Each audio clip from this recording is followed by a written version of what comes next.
NBC Bay Area responds to a Walnut Creek man who feels he's being blackmailed by a data recovery company. He fears his identity will be stolen in the process. Consumer investigator Chris Chmura joins us live with an unusual case, plus a warning for everyone. Chris. Yeah, Terry, we have never seen a case spiral quite like this one, and we want to make sure you don't end up stuck like David Platt right there just because your computer stops working. It's wrong. It's just wrong. When David Platt's hard drive crashed, he sent the disk away for recovery. The company recovered some files, but none of the ones David specifically requested.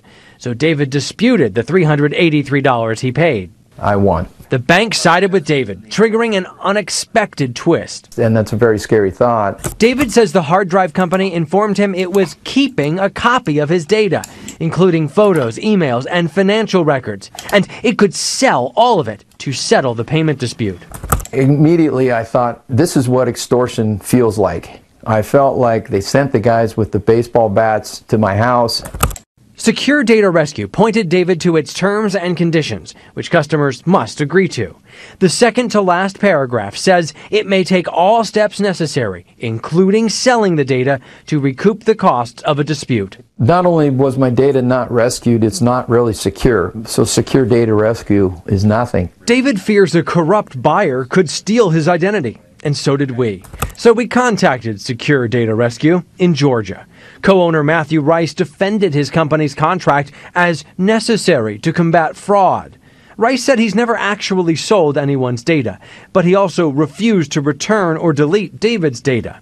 Rice said, "It's our data. We can do with it as we please." When this company threatens to sell your data, they're basically holding you hostage. Law professor Anna Hahn reviewed the Secure Data Rescue contract. She noted how one paragraph guarantees not to disclose data to third parties, yet another authorizes selling the data. They are completely at odds. Companies insist they have no right to sell your data, but they complain the rules are murky because data recovery is largely unregulated. I wish there was some kind of regulation put in place that you had to go through this process to be verified. Hundreds of companies offer data recovery services online. So how do you choose one? Well, these experts recommend asking your device manufacturer. If it's Apple, call Apple. Request a list of authorized service providers. As they checked them out. They vetted them.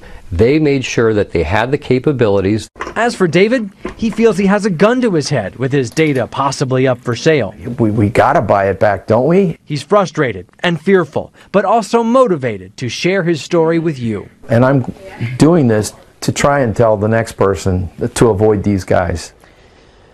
We shared David's case with the Federal Trade Commission, which says it sues those who put consumers' personal data at unreasonable risk. The FTC encouraged David to file a formal complaint. And he has, because he still isn't sure what's going to happen to his data.